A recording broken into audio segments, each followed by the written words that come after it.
자, 이번 시간에는 FAT 2급 제88회 시행일자 2월 28일이죠. 지난 시간에 실무 우리 이론에 관련된 거 1번부터 10번 문제까지 풀어봤고, 이번 시간에는 이제 실무 수행 문제 여러분들하고 같이 한번 풀어보도록 할게요. 내려놓고. 자, 여러분이 다운받으셨던 기출문제죠. 88회에서 폴더에 보시게 되면 이렇게 실무 수행 문제를 풀기 위해서 프로그램이 있죠. 프로그램을 실행시키고 거기에 감독관 번호는 SZ1이라고 되어 있죠. 제가 요약을 미리 해놨어요. 찾아놨죠. 실행을 시키시게 되면 설치하라는 이런 멘트가 나오고 팝업창을 갖다 클릭하게 되면 설치가 되겠죠. 이렇게. 음. 자, 설치가 끝났어요. 그럼 이렇게 프로그램이 실행이 되게 되면 요 위에 제88회 2월 28일 거 나와 있죠.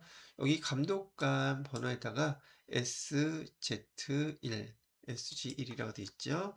SG1 이렇게 입력하시고 시작 누르시면은 프로그램 화면이 시작이 돼요. 이렇게 나왔죠. 여러분이 집에서 또는 등등 여기 화면에서 시험을 볼때 문제하고 그다음에 프로그래머가 한 화면에서 다 보셔야 되기 때문에 저도 똑같이 따라서 한번 불편하긴 한데 이렇게 한번 같이 해보는 거죠. 놓고요. 이 정도면 될라나? 이만큼은 가려도 되겠죠. 자, 문제 읽으면서 이제 하나씩 입력을 해보도록 할게요. 실무수행평가라고 되어 있고요. 하늘화장품 회사는 4188이라고 되어 있네요.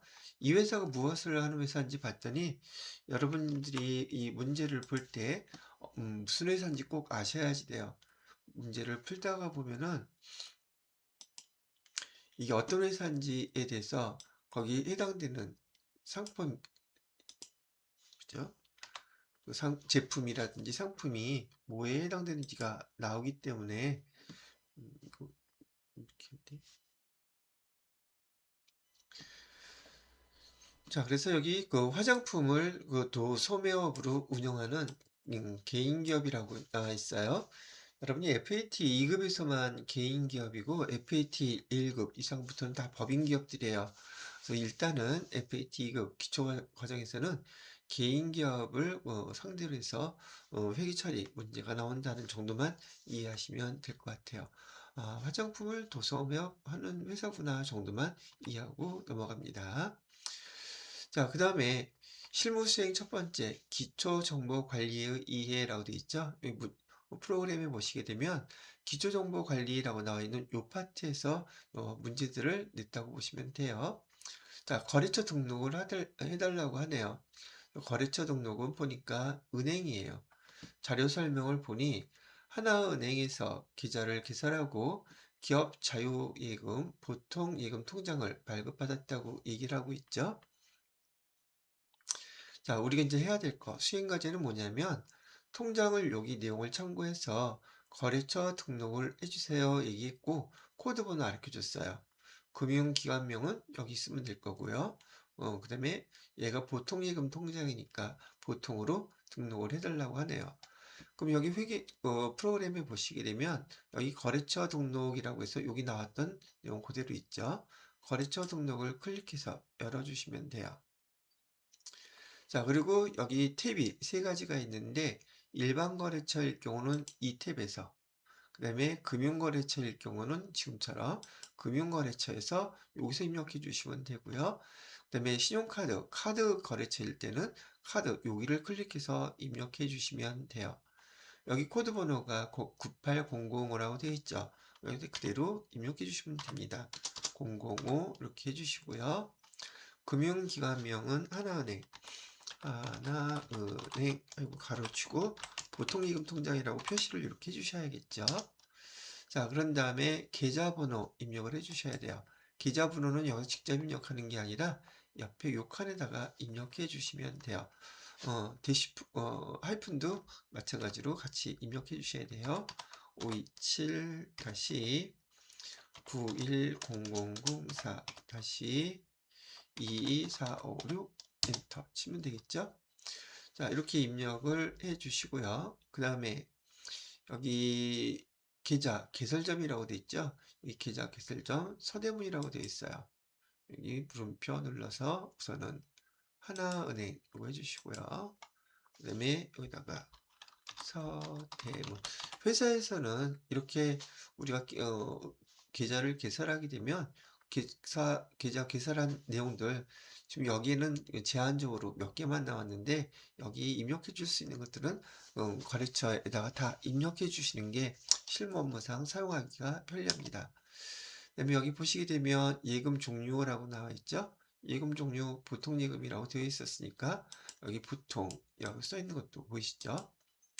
그대로 그냥 놔두셔도 상관은 없어요. 보통 예금 표시는 다 되어 있죠. 벌써 일반으로 되어 있고요. 일반 보통 예금 예금 종류도 보통 예금 이렇게 써주셔도 상관. 지금 시험 문제에서는 이것까지 물어본 건 아니에요. 이렇게 등록만 해줬으면 이렇게 해서요. 이걸로 마무리가 된 거예요. 더 해당되는 것 중에서 문제에서 거래처 등록을 하시오래가 무슨 주어진 자료가 코드하고요. 금융기관명 여기 하나은행 보통예금 여기까지만 입력이 되면 이 문제는 정확하게 다 여러분이 해결을 한 거예요. 수행과제로서. 또 여기 입력된 내용들을 나중에 평가 문제에서 이제 물어보게 되겠죠. 참고로 그 정도만 알고 계시면 되겠습니다. 자, 그 다음에 두 번째 거를 볼게요. 계정 과목 추가 등록이라고 되어 있는데 여기서는 똑같이 여기 거래처 등록 밀어두고요. 자, 계정 과목 추가 등록은 여기 계정 과목 및 정의 등록 있죠. 여기 해당되는 거 여기서 입력해 주시는 거예요. 매해 문제는 똑같습니다. 이렇게 요구하는 게요. 자료 설명을 보니까 하늘 화장품은 건물 관리비 계정에 표준 재무제표용 표준 코드와 현금 적요를 추가 등록하려고 합니다. 라고 되어 있어요. 그래서 우리가 이제 수행 과제를 보게 되면 계정 과목 번호는 837 건물 관리비 계정에 라고 되어 있죠. 그럼 여기 837번 코드에 계정 과목을 우리가 찾아봐야 돼요. 800번대 코드 번호가 800번대는 판관비 누르시면 돼요. 여기 판관비가 800번대이기 때문에요. 이걸 클릭하시고요. 여기 쭉 내려가서 837번이라고 그랬죠. 건물관리비 여기 있죠. 여기에서 이 작업들을 수행해 달라고 하는 얘기예요. 표준 재무지표용 표준 코드라고 되어 있죠. 여기 표준 여기 조금 이렇게 옆으로 가 보시면은요. 표준 코드라고도 되어 있고 그죠? 표준 코드 038이라고 되어 있죠. 그래서 F2를 눌러보시게 되면 F2 조회하는 걸 눌러보시게 되면요.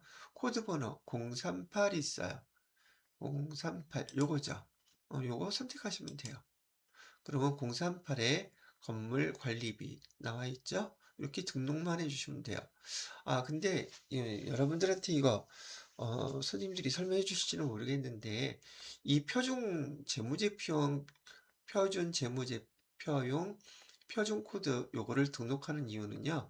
요거 언제 사용하느냐면 여러분이 나중에 한참 나중에 배우시게 될 그 FTT 1급이라고 해서 법인세 우리가 계산할 때 그 표준 재무제표는 법인세 계산할 때 법인세법에 맞춰서 그 재무제표를 갖다가 제출을 해야지 돼요. 우리가 작성하는 것은 일반 기업회계 기준 관련된 재무제표인데 법인세 신고 납부할 때는 재무제표도 법인세에서 요구하는 표준 재무제표용 이 코드로 변환을 해서 여기 그 재무제표용 일반 기업회계에 관련된 재무제표를 표준 재무제표로 바꿔줘야지 돼요. 그래서 여기서 해당되는 거 이쪽으로 가라고 지정을 해주는 겁니다. 지금 여러분 입력하는 거, 코드 등록하는 것 정도만 알려주는 거고 표준 재무제표라고 얘기하는 것이 여러분이 배우실 앞으로 관심 있으시면은 FAT 2급, FAT 1급, 그다음에 TT 2급 그다음에 TAT 1급 이렇게 최고 과정에서 사용될 재무제표를 여기서 코드 등록하는 걸 미리 해 놓는다. 이렇게 생각하시면 되겠습니다. 자, 그다음에 현금조교는 여기 밑에 보시게 되면 요 계정에 대해서 현금조교와 대체조교 있죠. 여기 현금조교 여기 다섯 번째 05라고 해주시고요. 그다음에 건물 유지비 지급, 건물 유지비 지급 이렇게 등록을 해달라는 얘기였었어요. 그럼 두 번째 우리가 수행과제로서 주어진 문제 다 입력이 끝난 거예요. 이렇게 입력한 상태를 이따가 평가 문제에서 요 사용 내용들 코드 번호가 맞는지 뭐 등등 그거 물어볼 거예요. 아시겠죠? 자, 그다음에 실무 수행 두 번째 거네요. 이제는 회계상의 거래 자료를 입력하는 문제를 보도록 하겠습니다. 증빙에 의한 전표 입력. 아까 이론 문제에서도 급여에 대한 얘기가 나왔었는데, 일단 고용보험에 관련된 거, 우리 회사에서 근무할 때, 이 공단으로부터 고용보험료 납부하라고 고지서가 이렇게 옵니다. 그러면 우린 이 고지서를 보고, 여기 보시게 되면, 고용보험료, 그래갖고서는 납부할 보험료가 총 30만 원이라고 이렇게 나와 있죠. 그죠? 이 고용보험료도 우리가 갖고 있는 직원들한테 월급을 줄 때 이렇게 직원들 대신해서 납부해야 될 보험료, 즉 건강보험이라든지 국민연금이라든지 고용보험료들 그, 그 직원에 해당되는 급여에 해당되는 만큼을 돈을 우리가 미리 빼놨는데 그 계정을 예수금 계정으로 빼놨단 말이죠. 그래서 이따가 문제 보시게 되면 이 회사에 직원들이 납부해야 될 금액과 회사가 납부해야 될 금액 합쳐서 30만 원 납부하세요라고 고지서를 보낸 거예요. 자료를 보니까 회사의 기업은행 보통예금 통장에서 30만 원 납부했다고 이렇게 지금 표시가 되어 있죠. 자동이체를 했든 아니면은 납부를 했던 간에요. 날짜는 2월 10일이고요. 자, 자료 설명을 보면 1월 급여 지급분에 대한 고용보험료를 납부 기한일에 기업은행 보통예금 계좌에서 이체해서 납부했대요. 고용보험료 중에서 12만 5천 원은 급여 지급 시 원천 징수한 금액이며 급여 지급할 때 원천 징수했다고 하는 것은 이 회사에서 근무하는 직원들 해당되는 사람들한테 해당되는 고용보험료를 띄워놓은 걸 얘기해요. 그리고 나머지 17만 5천 원은 회사 부담분이다. 그래서 이렇게 두 개로 나누어서 금액을 30만 원 합쳐서 납부를 한 거예요. 요거는 직원들한테 띄워놓은 돈. 그걸 원천징수환급이라고 얘기하는 거고요. 요 계정은 우리가 예수금이라는 계정으로 띄워놨던 금액이에요. 그다음에 17만 5천 원은 회사 부담분이고 회사는 회사 부담분을 복리후생비로 처리하고 있다라고 얘기를 하고 있어요. 자, 요 내용을 바탕으로 해서 수행과제 거래자료 입력 한번 해보세요. 그랬죠. 회계상의 거래니까 회계 담당자는 당연히 입력을 해줘야 되죠. 어떻게 해요? 자, 여기 내용은 두 문제로 끝났고요. 지금 여기서부터는 여기 일반 전표 입력해서 입력해 주는 거예요.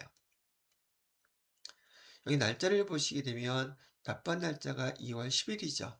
그래서 2월 10일 날짜 거래를 내역을 입력을 해주는 건데 차변에다가는 우리가 두 가지를 입력해야 돼요. 하나는 예수금 직원들한테 빼놨던 금액이죠. 예수금 거래처는 없고요. 금액은 아까 여기 12만 5천 원이라고 그랬죠. 12만 5천 원. 또 차별에다가 이 회사 부담분은 복리후생비로 해달라고 그랬어요.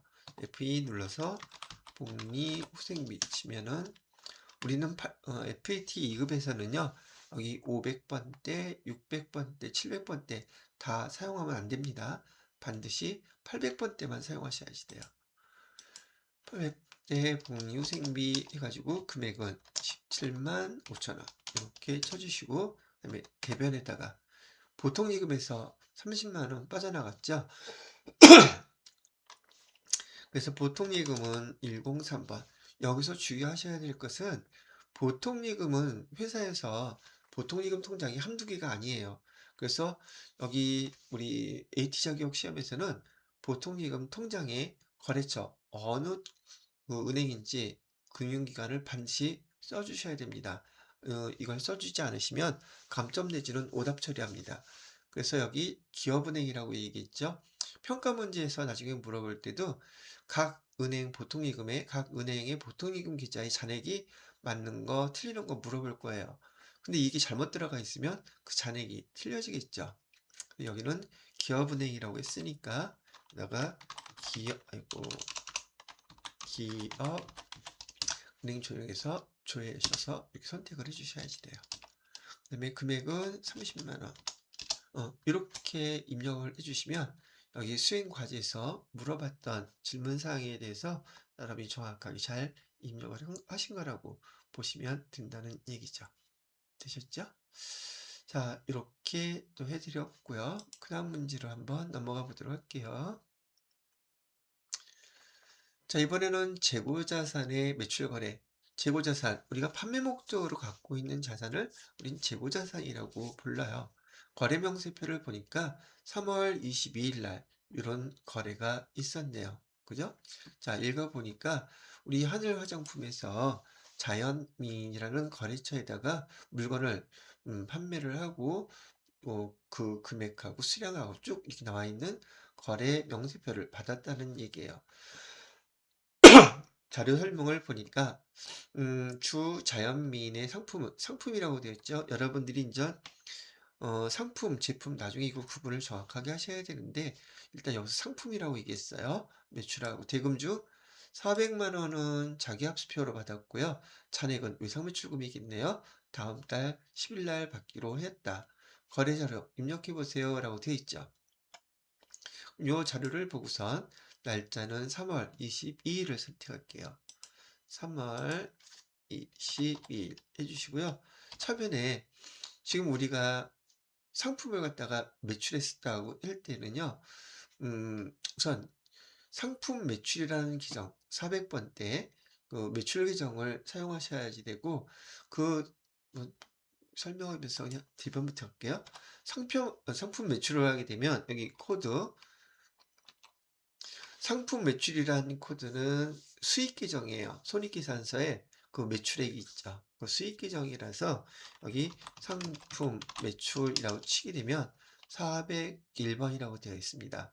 상품을 매출하고 상품을 판매하고 그러면 계정은 상품 매출 계정이에요. 그 상품 매출 이렇게 해놓고 금액은 총 합쳐서 1,400만 원이라고 되어 있죠. 1,400만 원.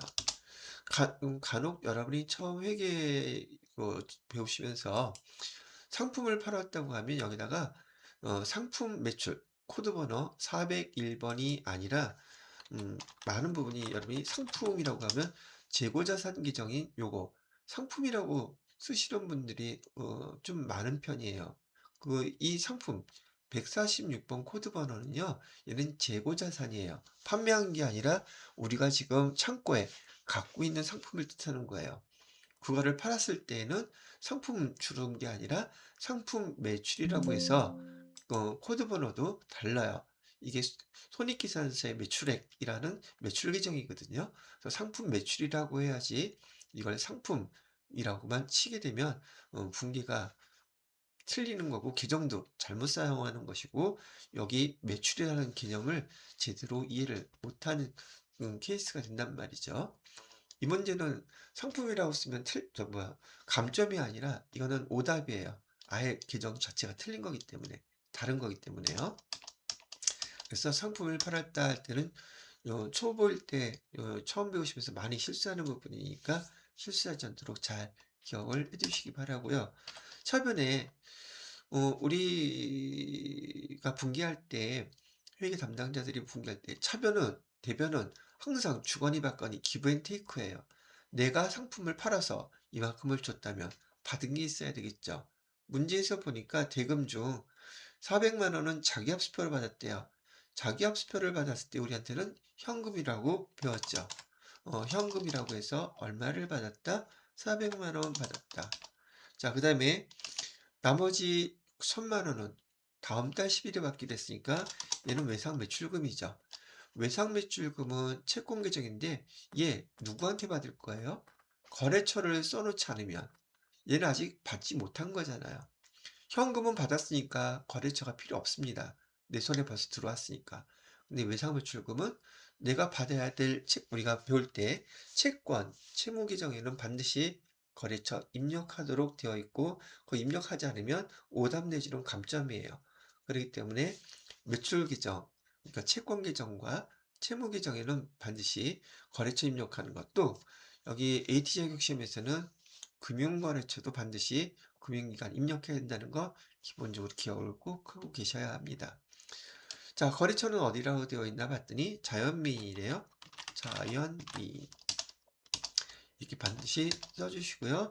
여기다가 1000만원 이렇게 입력해 주시면 빨간 거 싹 없어졌죠. 이 거래는 이렇게 입력해 달라는 뜻이었었어요. 아시겠죠? 여러분이 제일 많이 실수하기 쉬운 거 처음 배울 때 제일 많이 실수를 해요. 요거 상품을 매출 팔았다 그랬을 때 상품 매출 계정 쓰라는 거 잘 틀리시니까 주의하시기 바랍니다. 아시겠죠? 자, 그 다음에 세 번째를 보니까 통장사본에 의한 거래 입력이라고 되어 있어요. 통장사본 내용을 보니까 날짜는 3월 26일이고요. 대여금 이자라고 되어 있어요. 맡기신 금액이니까 돈을 찾은 게 아니라 맡기신 돈 들어왔다는 얘기죠. 대여금이라는 것은 내가 돈을 빌려준 거예요. 회사에서 돈을 빌려주고 이자 받았다는 뜻이에요. 그죠? 그럼 여기 내용을 보게 되면 자료 설명, 단기 대여금에 대한 이자가 기업은행 보통예금 계좌에 입금되었대요. 거래자료 입력해 보세요 라고 되어 있습니다. 날짜는 3월 26일로 해주시고요. 여러분이 분기 배울 때 우리가 받은 거 먼저 확실한 것부터 기록해 주는 거 이렇게 배우셨죠. 여기 3월 26일 날 우리가 입력해야 될 것은 지금 차변에다가 우리가 받은 거는 보통예금 통장에 어느 보통예금이에요? 기업은행이라고 되어 있죠.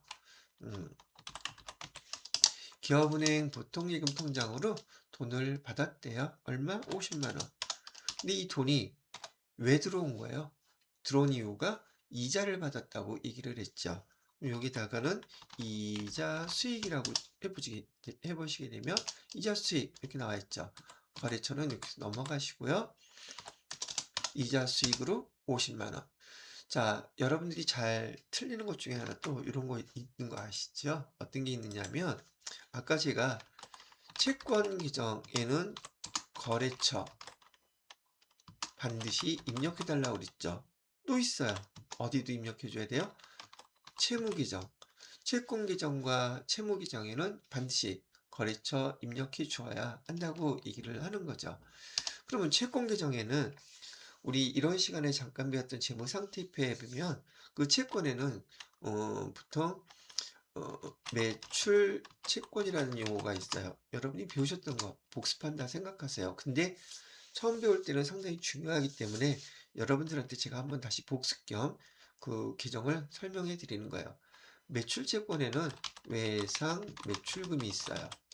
그 다음에 받을 어음기정 요거 두 개를 묶어서 우리 회계에서는 통합기종으로 매출채권이라고 부른다는 얘기죠. 여러분이 이해 쉽게 설명하려고 하면은 우리가 받을 거 있는데 누구한테 받아야 되는지 당연히 표시를 해줘야 되겠죠. 그래서 거래처를 반드시 입력해 주라고 얘기를 하는 거예요.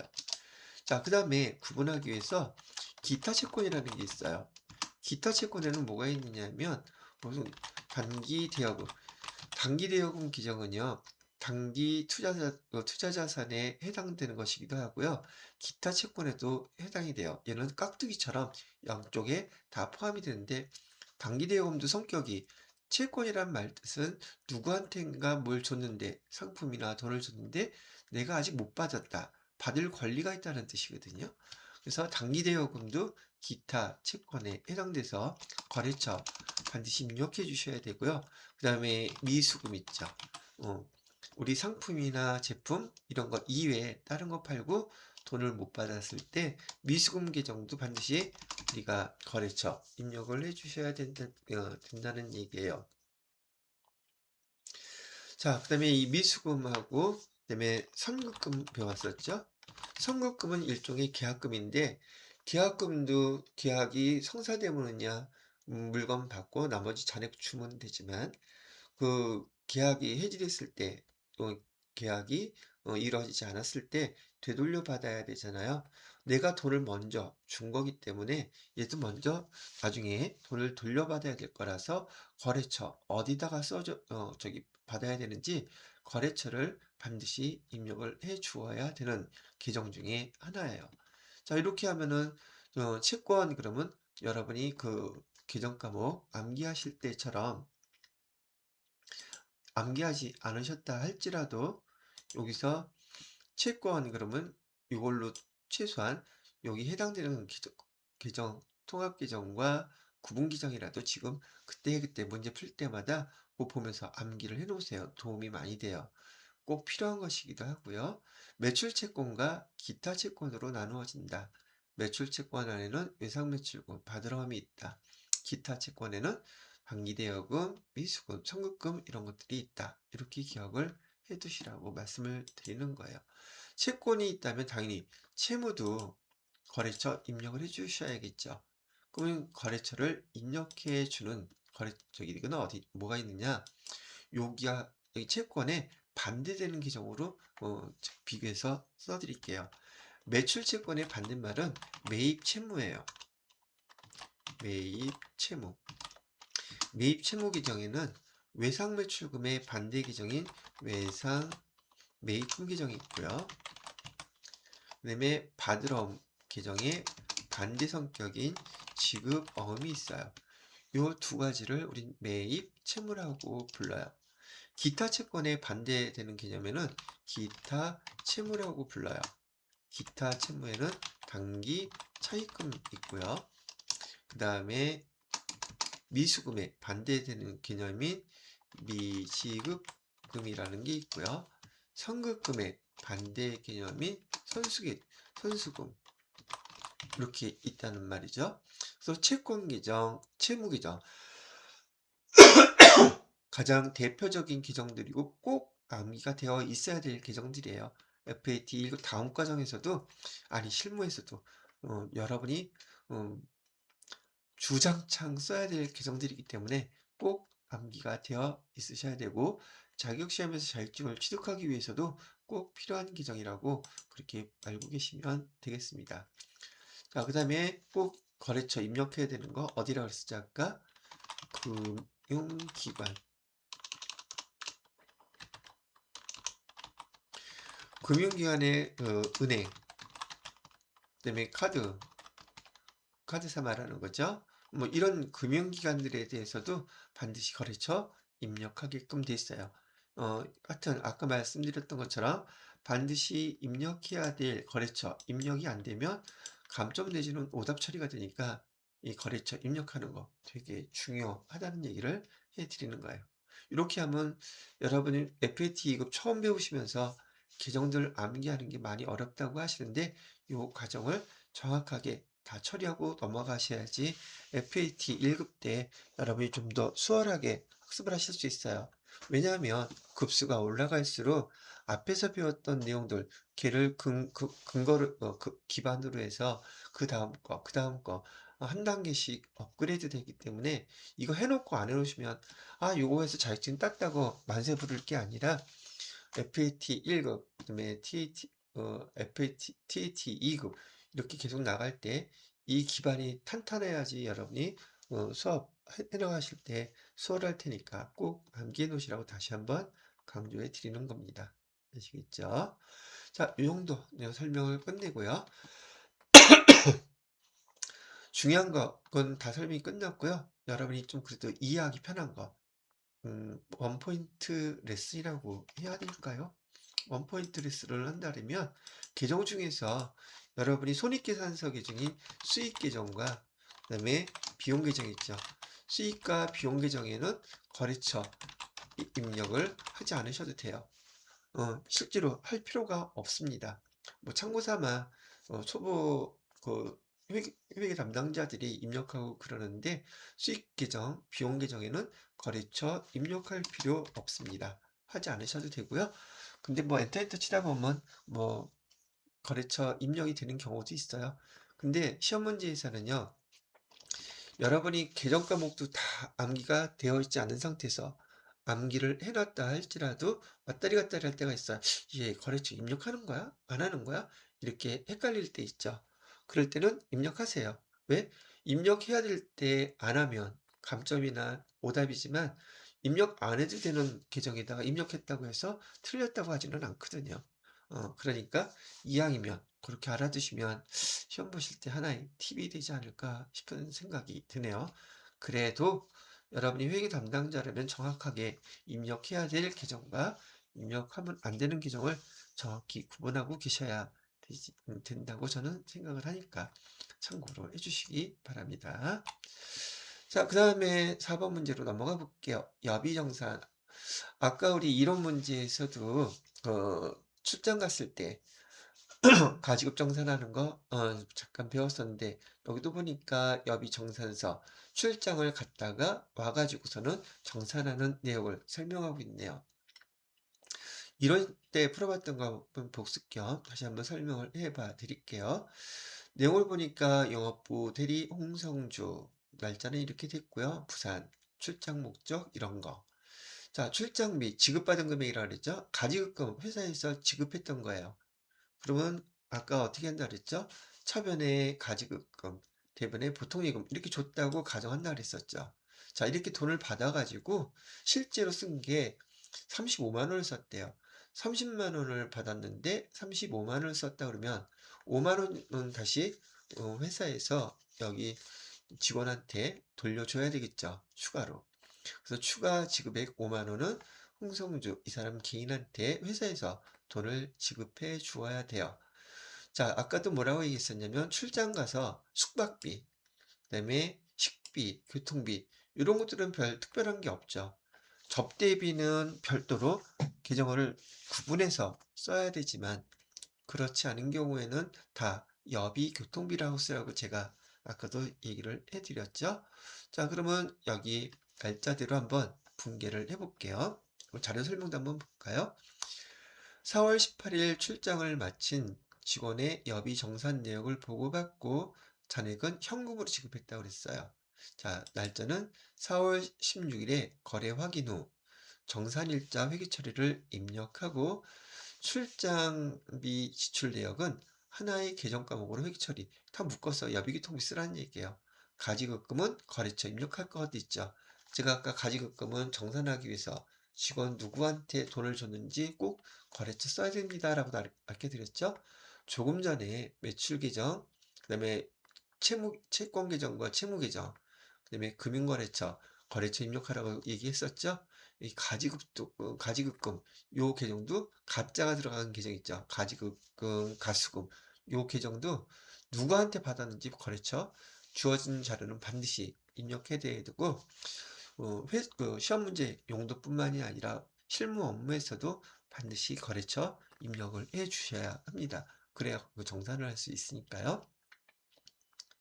일단 4월 16일 거래 확인하라고 하니까 여기다가 4월 16일 거래 한번 확인을 해보세요. 그러면 우리가 얘기했던 것처럼 가지급금 홍성주라고 이렇게 가지급금에 거래처 입력해놨죠. 가지급금 현금으로 줬다고 30만 원 표시가 되어 있네요. 지금 이건 차변에 기록된 거니까 가지급 정산할 때는 제가 아까 뭐라 그랬냐면 가지급금 정산할 때는 가지급금을 반드시 대변으로 똑같은 금액과 거래처 먼저 없애주라 했어요. 이유는 왜 그러냐면 결산할 때 가지급금 정산 금액에서 잔액이 나오면은요, 결산할 때 그 담당자들 엄청 그 윗사람한테 깨져요. 왜? 가지급금은 잔액이 남으면 안 되는 거거든요. 그래서 가지급금 정산할 때에는 반드시 가지급금 전액 정확한 금액 먼저 다 빼놓고 나머지 정산 처리를 해주시는 거다. 실무에서의 그 가지급 정산 방법을 제가 잠깐 얘기해 드린 거예요. 날짜는 4월 18일이라고 했으니까 날짜 4월 18일 이렇게 해주시고요. 자, 지금 여기 쓴 돈 다 여비교통비로 쓰라고 했었죠. 차변에다가 여비 교통비 이렇게 써 주시고요. 800% 쓰라 그랬어요. 여러분이 여비 교통비 이거 다른 거 쓰게 되면 재무제표상에 안 나타납니다. 그러면 평가문제에서 물어볼 때 답이 엉뚱한 게 나와요. 재무제표에 반영이 안 되기 때문에요. 800번 정확하게 선택해 주시고요. 여비교통비는 비용 계정이니까 거래처 필요 없습니다. 그 다음에 금액은 35만 원. 자, 이번에 대변에는 가지급금이라고 했죠. 가지급금. 거래처는 아까 여기 홍성주라고 되어 있죠. 홍성주 이렇게. 금액은 다 얼마라 그랬어요? 30만 원이라 그랬죠. 자, 그렇게 하다 보니까 여기 참 5만 원 차이가 난다고 표시가 딱 뜨죠. 여러분이 실무에서도 이 거래처 빨간색 뜨면 분기할 때 정신없이 막 넘어가는 경우도 있어요. 바쁠 때는. 주의하시고 이렇게 대차 차익이 나서 빨간 금액 차이가 보이면 안 됩니다. 대변의 나머지 금액은 다 여기 문제에서 잔액은 현금으로 지급했다 그랬으니까 현금으로 지급한 5만 원을 이렇게 입력해 주시면 됩니다. 그럼 이렇게 수행과제로 하라고 하는 것을 문제에서 이렇게 입력을 해주시면 다 마무리가 된 거예요. 되셨죠? 자, 그 다음에 5번 거리 볼게요. 우리은행. 이번에는 보통예금 우리은행이죠. 날짜는 5월 30일 주식 매입 이렇게 되어 있네요. 자료 설명을 보아하니 단기 매매 차익 목적으로 우리가 배울 때요. 단기 매매 차익을 목적으로 타회사의 주식을 사게 되면 그 계정은 단기 매매 증권이라는 계정을 사용하십시오라고 배웠었어요. 그죠? 단기 매매 증권이에요.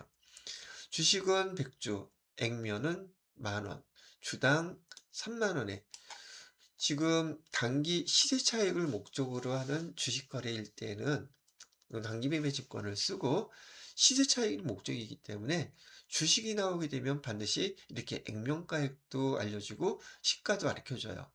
액면가액은 만원이지만 여기 문제에서 시가는 얼마래요? 시가는 3만원이라 그랬죠. 100주 곱하기 3만원 이렇게 해주셔야 되는 거예요. 시가만 사용합니다. 왜? 시세 차익이 목적이니까. 근데 여러분은 나중에 자본 계정을 배우게 되면 액면가를 사용하는 경우를 보시게 될 텐데 그때 배우기라고 여러분이 단기 매매 증권을 지금 이렇게 기억하실 때에는 시세 차익을 목적으로 쓰는 계정은 단기 매매 증권이고 그 주식에서 액면가액은 전혀 생각할 필요 없음. 이렇게 기억을 해주시면 돼요. 아시겠죠?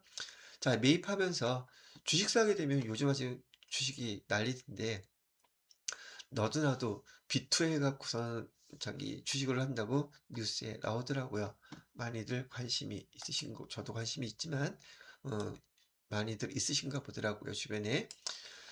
주식을 거래할 때는 당연히 뭐 MTS라 그러죠. 여러분 휴대폰이나 HTS 우리 컴퓨터로 쓰는 그런 주식 거래 화면에서 거래를 하게 되는데 수수료가 반드시 빠져나가요. 공짜로 해주지 않죠. 사용하는 그 수수료를 받게 되는데 이 수수료는 단기 매매 증권이라고 하는 자산을 취득할 때 포함되는 거예요. 발생하는 비용이에요. 이거는 잠깐 설명이 필요하겠네요. 그래서 여기다가 우리가 쓸 때는 차변에 단기 매매 증권 이렇게 자산명을 써주고요. 금액은 얼마가 되겠어요? 금액은 100주 3만원이라고 했으니까 300만원이 되겠네요. 그죠? 우리가 산 금액은 단기 매매 증권은 300만원이에요. 그리고 대변에다가 표시해 줘야 될 것은 우리은행 보통예금 계좌에서 이체했다 그랬죠? 보통예금 가로에서 우리은행 이렇게 해주시고 금액은 302만원. 자, 여기서 여기 단기 매매 증권의 수수료 비용은 수수료 비용이라는 기정을 사용하셔가지고 금액은 여기다가 2만원 이렇게 표시해 주셔야 되거든요. 여러분들한테 약간 지금 난이도가 있는 어렵지는 않지만 뭐 못 알아들을 나이는 아니실 테니까. 근데 이론상으로는 약간 난이도가 있는 문제예요, 이게. 왜 그러냐면 우리가 보통 회사에서 취득하는 자산이 있죠. 회사에서 취득하는 자산은 장사하려고 그러면 대부분 상품, 여기 FAT 2급 기준, FAT 1급 기준에서는 상품을 사갖고 얘를 갖다가 판매를 해서 이익을 남기겠죠. 그러면 취득하는 상품을 갖다가 우리가 매입하게 될 때, 운반비라든지, 보관비라든지, 그 다음에 보험료라든지, 많은 이 부대 비용이 발생하는데 이것들을 취득 부대 비용이라고 불러요. 그래서 이런 비용이 발생할 때 다 상품이라고 기록한단 말이죠. 취득 원가에 포함시키는 거죠. 그 다음에 우리가 아까 배웠던 이런 시간에 배웠던 유형자산이 있죠. 토지라든지 건물이라든지 차량 운반구라든지 그다음에 비품이라든지 이런 유형자산을 취득할 때 발생하는 부대 비용들도 다 이 자산에다가 포함시킨단 말이죠. 그러면 이렇게 자산에다가 우리가 자산을 취득할 때 발생하는 모든 비용들을 그 자산의 명으로 다 포함시키면서 기록을 하는데 당기매매증권도 여기 따르면 자산이에요. 자산을 취득할 때 발생한 이 비용도 이 이론에 따르면 포함시켜야지 되는데 우리가 재무회계에서 배우는 유일하게 요 한 계정 어떤 계정? 여기 당기매매증권의 요 부대비용인 수수료 비용 요거 있죠. 얘만 유일하게 별도로 구분해서 표시해 달라고 이렇게 기업회계 기준에서 얘기를 해놨단 말이죠. 그래서 시험 문제 아주 출제가 잘 돼요. 이렇게 단기매매증권 취득할 때 발생한 수수료 비용은 단기매매증권의 자산에 포함시키는 게 아니라 별도의 비용으로 별도로 기록을 해주세요라고 해 놓았기 때문에 모든 자산에서 얘만 예외예요. 그렇기 때문에 이 문제를 잘 낸단 말이죠. 그럼 차후에 여러분이 인전 FAT 1급이나 TAT 2급에서 배우게 될 단기매매증권만 있는 게 아니라 매도가능증권이라고도 있는데 그 매도가능증권에도 수수료 비용이 발생해요. 그럼 그때도 이렇게 따로 쓰나요? 아니요. 매도가능증권은 다른 투자자산을 갖다가 취득할 때 발생하는 요 비용들은 다 포함시켜요. 근데 뭐만 단기매매증권만 이렇게 수수료 비용, 이 수수료 비용은 수수료 비용은요 더군다나 영업과 관련이 없어요. 우리 판매행위와 관련이 없기 때문에 그 수수료 비용 기정도 구분하시게 되면 900번대 영업 외 비용이라는 계정으로 얘를 갖다가 기록을 하게 된답니다. FAT 1급에서는 이런 것까지 물어보니까 여기 단기매매증권을 지금 들어두시면서 한 번 정도 들어두시면 됩니다. 그러나 중요한 것은 단기매매증권을 기록할 때 이 수수료 비용은 별도로 비용을 기록한다. 이걸 꼭 기억하고 계셔야지 돼요. 아시겠죠? 그다음에 이 비용은 영업과 관련이 있는 판관비가 아니라 영업과 관련이 없는 영업 외 비용이다까지도 정리를 해주시면 좋겠어요. 자, 여기서 그래서 문제에서도 취득수수료는 영업의 비용으로 회계 처리할 거. 왜 이렇게 FAT급은 그래도 초급자이기 때문에 영업의 비용이라고까지 알려주는데 이따가 수수료 비용 계정을 조회해 보면 800번대도 있고요. 900번대도 있어요. 그러니까 이거 800번대는 판관비이고 900번대는 영업의 비용이에요. 아까 손익계산서에서 보셨던 판관비와 영업의 비용은 위치, 손익계산서에서 자리 자체가 아예 달라요. 그렇기 때문에 요걸 구분하라고 이렇게까지 가르쳐 주는 거예요. 이따가 요거 입력할 때 보게 되면 영업의 비용은 900번대 계정 요 문제 입력하면서 다시 한번 보여드리도록 할게요. 이 문제에 대해서는 이렇게 입력을 해주시면 됩니다. 한번 입력을 해보도록 하겠습니다. 날짜는 5월 30일로 입력을 해달라고 하네요. 자, 5월 30일 날짜로 입력을 한번 해볼게요.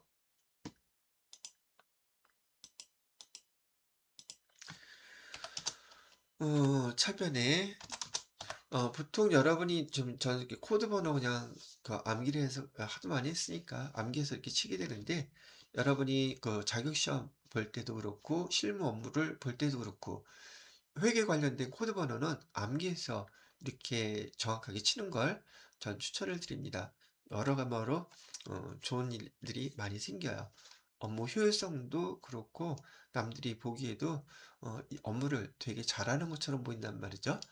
그냥 단지 코드만 암기해서 정확하게 입력하는데 속도도 빨라질 것이고요. 실무에서 벌어지는 일이니까 참고로 그냥 알아두세요. 가능하면 여러분이 많이 쓰는 계정 코드 번호는 암기해서 쓴다. 시험 볼 때 급수가 올라갈수록 시간이 쪼들리는데, 이거 계정 찾는 것도 어떻게 보면 문제 전체 다 풀 때까지 걸리는 시간 따져보면 그것도 4-5분 돼요. 시간 1분이 아까울 때, 아쉬울 때 도움이 많이 된다는 얘기죠. 자, 단기 매매 주권은 아까 300만 원이라고 했고요. 그 다음에 여기 수수료 비용이라고 그랬죠. 한번 보자고요. 수수료 비용을 보게 되면 500번, 600번, 700번, 800번 많이 있죠. 그죠? 그럼 여기 800번 때 판매 수수료 요거를 써야 되나? 아니면 900번 때 수수료 비용 요거를 써야 되나? 이것 때문에 틀리는 분들이 꽤 많단 말이에요. 이 문제는 요거 구분할 줄 아는지 물어본 문제예요. 그래서 여기 900번 때 958번이라고 되어 있죠. 이제 수수료 비용을 써주셔야 돼요. 금액은 2만 원. 대변에는 보통예금 통장에서 얘를 다 내보냈다 그랬었죠. 그리고 여기 은행 잘 구분하셔야 돼요. 우리은행 보통예금에서 금액은 302만 원. 이렇게 해서 입력을 하시게 되면 여기 수행과제에서 요구하는 문제들을 다 포함해서 반영을 해준 거라고 보시면 되겠습니다. 되셨죠?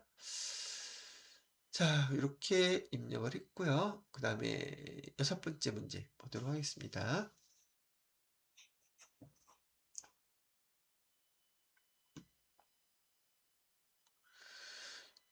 6번째 문제는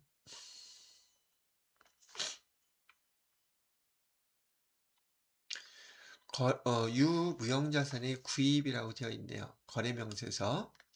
날짜는 6월 10일 거래. 노트북을 샀군요. 자, 여기서 보시게 되면 아까 제가 이론 시간에 잠깐 설명드렸던 유형자산은 사용 목적이라고 그랬어요.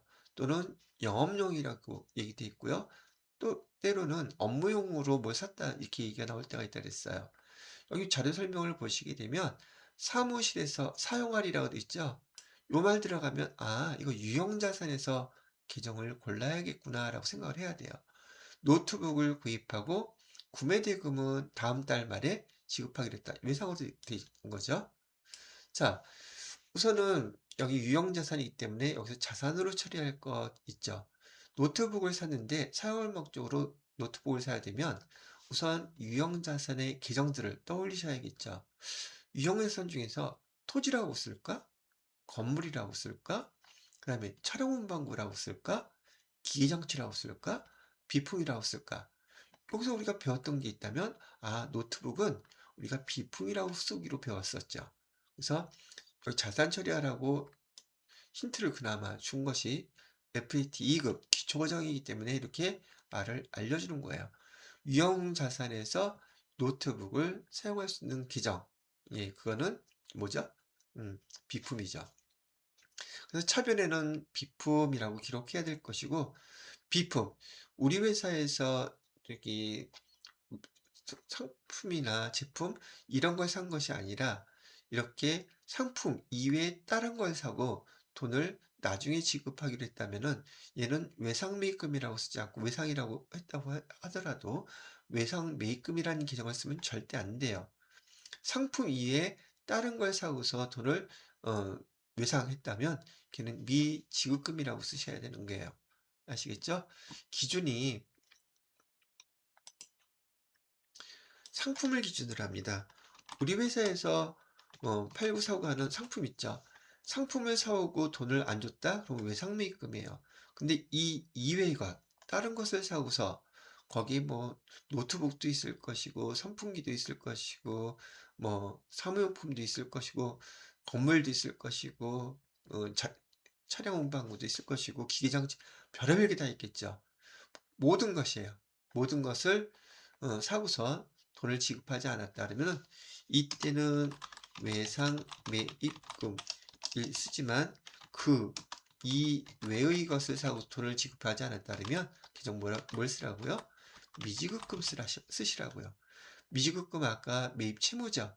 매입 채무 계정에서 누구한테 돈을 지급해야 될지 외상 매입금은 매입 채무, 미지급금은 기타 채무, 거래처 반드시 입력해 주셔야지 돼요. 그래서 미지급금이라고 써주시면 되고 회사에서 미지급금 계정 엄청 많이 써요. 돈 회사에서는 수시로 돈을 쓰는 게 아니라 일정한 날짜에 돈을 지급하기 때문에 보편적으로요. 소액 아닌 경우에는 대부분 다 미지급금 계정을 사용하게 된답니다. 그래서 요 수행과제를 거래자료 입력할 때 차변에 비품, 대변에는 미지급금, 요 미지급금 계정 쓰는지 아는지 물어보는 거예요. 그다음에 노트북 같은 경우에 비품이라고 쓰는지 그 계정을 아는지 물어보는 문제라고 보시면 되겠습니다. 모듈 입력해 볼게요. 날짜는 6월 10일이라고 하시고요. 차변에 비품,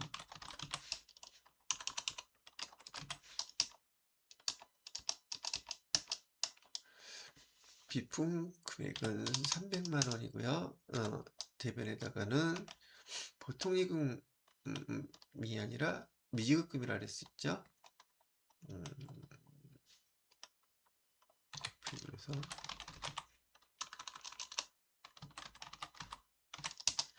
미지급금 거래처 반드시 입력해 주셔야지 돼요. 거래처는 현진 300만 원 이렇게. 예. 그럼 요 수행과제에 대한 거래를 우리가 제대로 다 입력이 된 거예요. 되셨죠? 자, 그 다음에 7번. 통정사본에 의한 거래 입력이라고 되어 있어요. 날짜는 6월 17일이고요. 이번에는 농협. 이렇게 보통 예금인데 거래은행이 여러 개 나오죠. 옛날에는 이렇게 한 은행만 나왔었는데, 실무에서 실제로, 보통예금 통장이 은행별로 다 있는데, 거래은행을 갖다가 잘 입력들을 안 했나 봐요. 그래서 그런 게 협조상으로 넘어와서 거래처 이렇게 입력할 수 있도록 연습을 시키는 것 같아요. 자격시험 볼 때. 자, 자료 설명을 보니까 농협은행 보통예금 계좌에 내역을 알 수가 없대요. 돈은 들어왔는데 왜 들어왔는지 알 수가 없어. 우리가 내역 내역 내역, 거래 내용, 거래에 대한 거래에 대한 내용 불명으로 돈이 나갈 때 출금이라 그러죠. 보통 이렇게 거래 내용 불명, 증빙서류 없다는 뜻이에요. 돈이 나갈 때 우리는 가지급금 계정을 처리한다 그랬었죠. 가지급금. 근데 똑같이 거래 내용이 불명인데 이번에는 입금됐을 때 입금되었을 때 그때 계정은 가짜 들어간 거. 내용이 불명이면 계정 앞에 가짜가 들어가야 돼요. 그다음에 수금. 수금은 한자어로 숫자가 받을 숫자거든요. 내용을 모르는 돈을 받았다, 수금했다. 보통 돈 받을 때 수금했다 그러잖아요. 근데 내용 모르는 돈을 수금했다 할 때는 가수금이라고 쓰는 겁니다. 그래서 돈 나갈 때는 가지급금, 내용 증빙서류 없이 내보내주는 거니까. 그리고 나중에 가지급 정산할 때 증빙서류들, 영수증들 다 가져와야 되잖아요. 그때 정산해 주는 거고, 가수금은 일단 돈은 들어왔어. 근데 내용이 왜 들어왔는지 모르겠어. 그럴 때는 가수금이라고 이렇게 써주는 거예요. 가지급금인 경우에는 거래처를 쓸 수 있지만 가수금일 때는 거래처를 쓸 수가 없죠. 누구한테 들어왔는지 모르니까. 그죠? 그런 차이는 있어요. 자, 일단 분개할 때는 어떻게 분개해요? 돈이 들어온 거니까 여기 맡기신 금액이라고 되어 있죠. 6월 17일 차변에 보통 예금 100만 원 쓰시면 되고, 대변에 이거는 가수금은 부채예요. 유동부채. 부채니까 나중에 돈 밝혀지면 뭐 잘못 넣었다 그러면 돌려줘야 될 것이고 등등 하겠죠. 자, 그래서 여기 6월 17일 날짜로 이 내용을 수행과제를 거래 내용을 입력을 해볼게요. 6월 17일 차변에다가는 지금 당장 보통지금액 그것도 어디 이 농협은행으로 돈이 들어왔다는 건 확인됐으니까 100만 원 써주시는 건 어렵지 않으실 거고, 대변에다가는 계정 뭘 쓰라고요? 여러분이 이 가수공 계정을 아는지 모르는지 그 문제를 계정을 물어본 거예요. 그래서 이렇게 가수공이라고 해서 100만 원 써주시게 되면 7번에 대한 내용도 입력이 마무리되는 거란 얘기죠. 됐죠? 자, 그 다음에 8번 문제를 보도록 할게요. 이번엔 자동차세 영수증이네요. 자동차세. 이 자동차세는요, 우리가 보통 차량 운반구죠. 차량 운반구 차를 갖다가 차량 운반구를 취득하게 되면 구분부터 해드려야 될게, 차량 운반구를 갖다가 취득을 하게 되면 보통 세금이 취득세하고요, 그 다음에 등록세가 나와요. 얘는 차량 운반구를 취득하면서 사용하기 전에 이 취득할 때 발생한 그런 비용들이에요.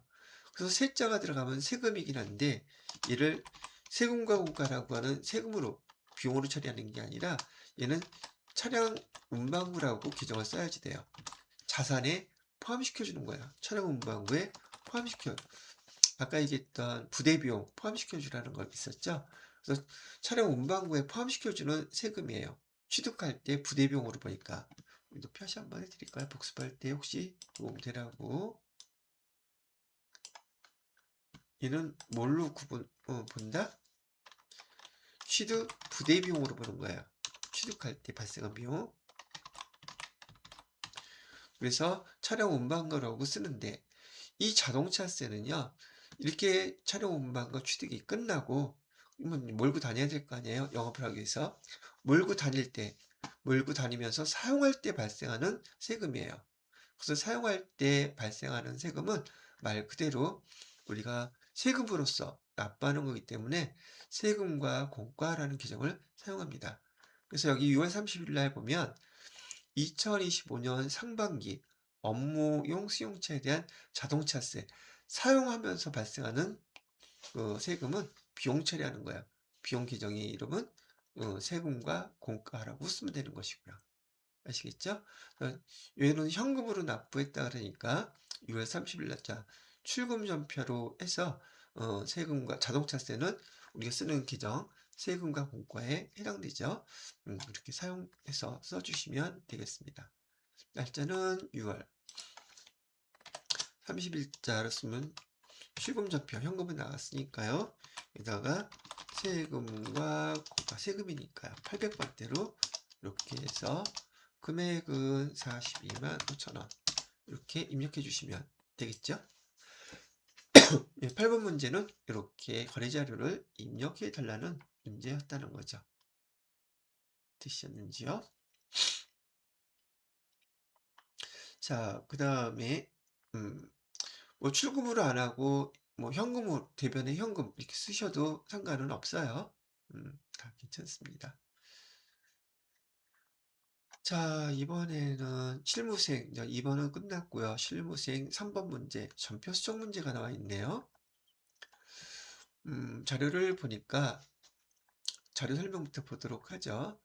통신요금의 납부 내역을 확인한 결과 2월 28일과 3월 28일에 이중으로 입력된 것을 발견했대요.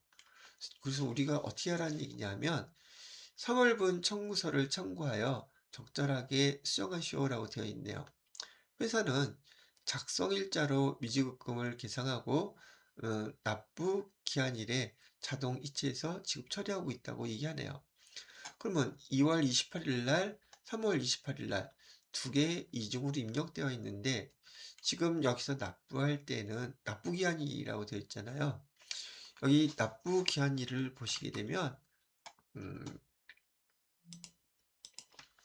납부기한일은 3월 28일 날, 이때가 납부기한이겠죠.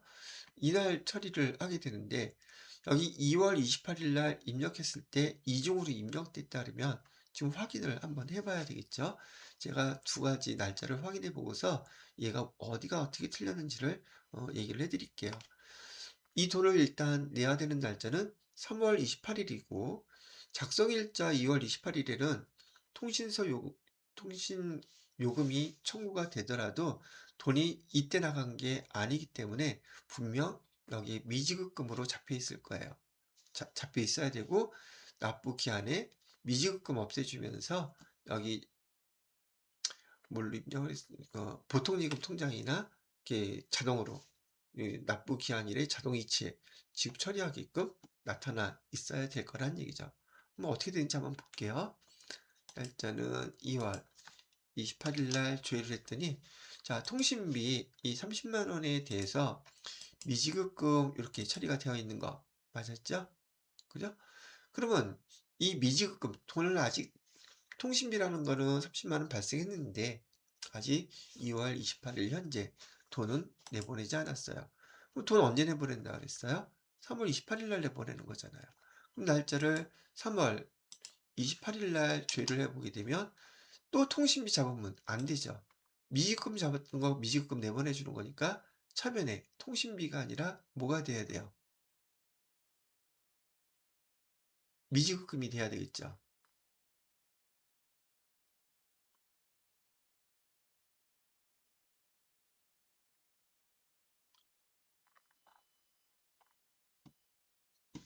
이거를 잠깐 한번 써봐 드릴게요.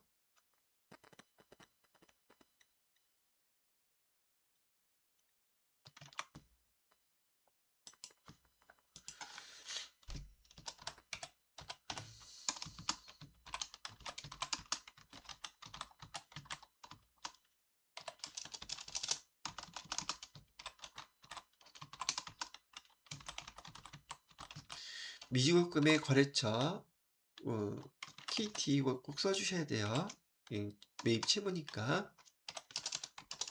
이렇게 2월 28일 날 회계 처리를 해놓고 3월 28일 날은 어떻게 회계 처리가 돼야 되느냐 하면 차변에 여기 발생했던 미지급금 얘를 일단 지급해 주는 거니까 미지급금 KT 그리고 30만 원 대변에다가는 보통예금에서 자동 이체 해준다 그랬으니까 보통예금에다가도 거래처 어디라고 써주셔야 되겠죠. 30만원 이렇게 돼야지 실무적으로 회계적으로 말이 되는 거죠. 이렇게 처리를 해주셔야지 돼요. 그래서 2월 28일 날 미지급 잡았던 거 3월 28일 날 결제해 주면서 이렇게 상계 처리가 되게끔 해주게 돼서 없애주게 되면 통신비가 보통지급에서 빠져나갔다 이렇게 되겠죠. 이렇게 없어지니까 그죠? 그런데 지금 입력 자료를 여기서 수정해 달라고 얘기하는 것은 수행과제에서요 3월분 청구서를 참고해서 적절하게 수정하시오라고 되어 있어요. 회사는 작성일자로 미지급금을 계상하고 납부 기한일에 자동으로 이차여 지급 처리하고 있다고 되어 있어요. 그죠? 근데 여기 상에서는 3월 28일 상에서는 지금 똑같은 계정이 중복으로 처리가 되어 있고 지금 요 중복된 것을 미지급금, 보통예금 이렇게 처리하는 건 별개의 문제라는 얘기죠. 자동이체 됐을 때 통장 보면서 할 거니까. 그러면 얘는 3월 28일 날 또 쓸 필요가 없는 거죠. 그죠? 그래서 여기서 요구하는 건 사실 요 두 개 삭제해서 그냥 없애버리기만 하면 돼요. 3월 28일 전표를 삭제.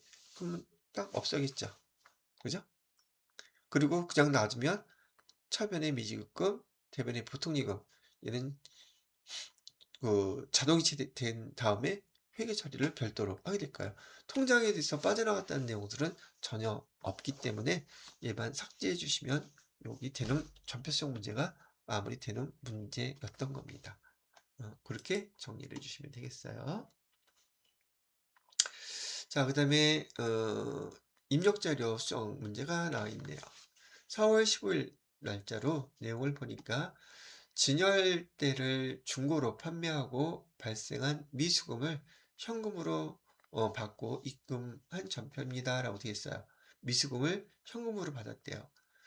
4월 15일 거래를 참고해서 입력 자료를 적절하게 수정하세요라고 되어 있네요.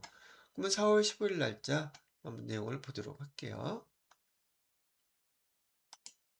4월 15일 날짜를 보니까 돈 입금된 걸로 표시되어 있죠. 근데 여기 외상 매출금을 받은 걸로 되어 있어. 이사화정품에서. 이사화정품에서. 외상 매출금도 아까 말씀드렸던 것처럼 우리 회사에서 상품을 팔고 돈을 못 받았다. 외상이다. 한 푼도 못 받았을 때 나중에 돈 준다 그러면 외상 매출금이라는 계정 써요. 뭐 배우셨던 것처럼. 근데 상품을 팔고서 어음을 받았으면 받으러음이라고 써야지 돼요. 오케이? 근데 아까도 매입 때 말씀드렸던 것처럼 상품 이외에 그 이외의 것을 팔고 돈을 받을 때 못 받았을 때 우린 미수금이라고 쓴단 말이죠.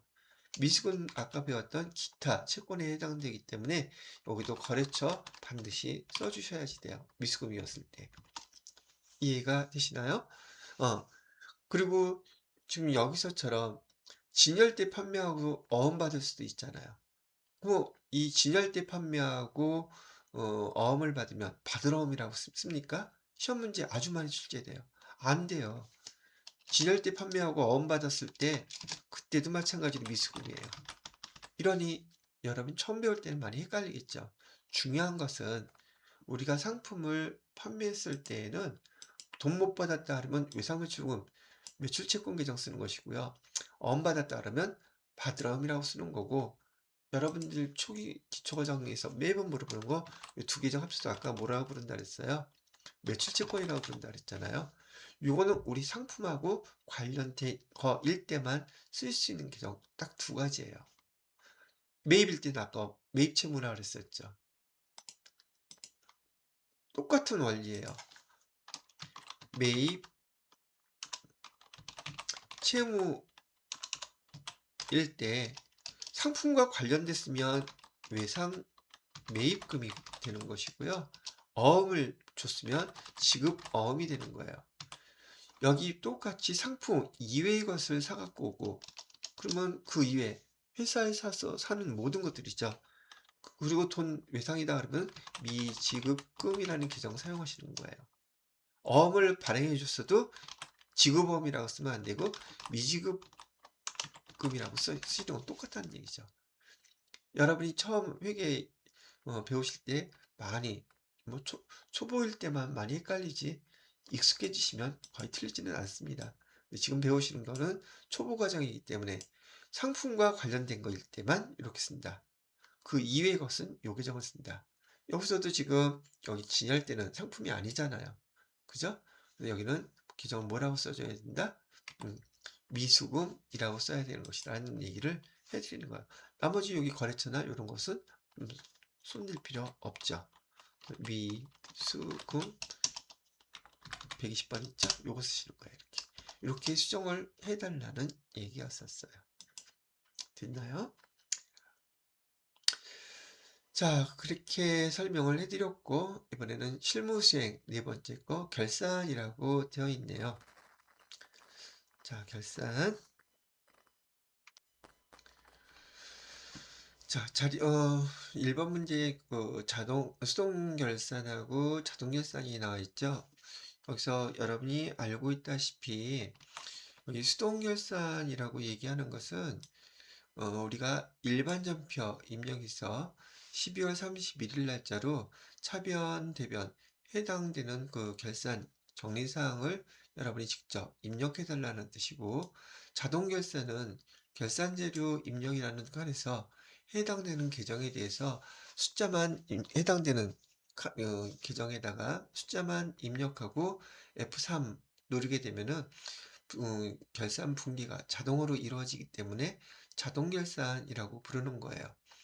보통 시험 문제는 수동 결산에서 한 문제, 자동 결산에서 한 문제, 이렇게 해서 두 문제가 주로 나오게 됩니다.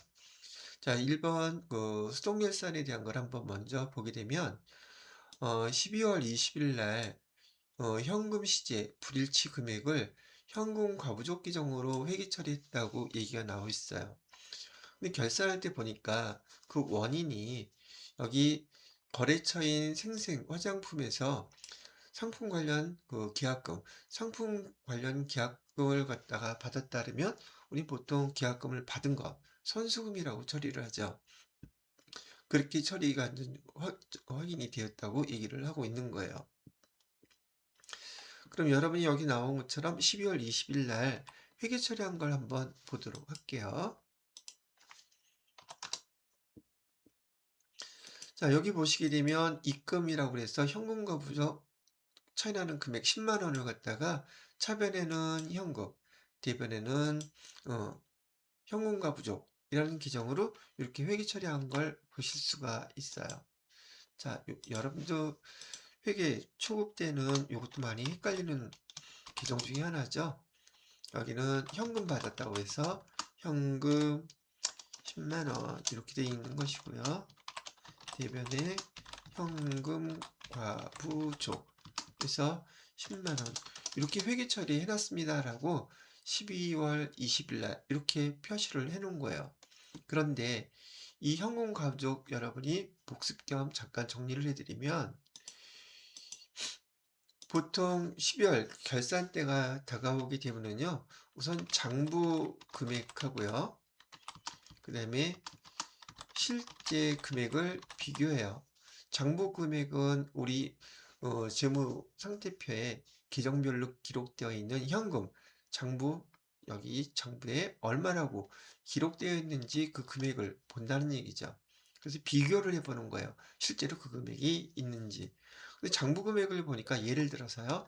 110만 원이 있다고 나와 있어요. 110만 원, 100만 원이라고 할게요. 근데 실제 금액을 보니까 110만 원이 있는 거예요. 이게 지금 이 상황이. 예를 들어서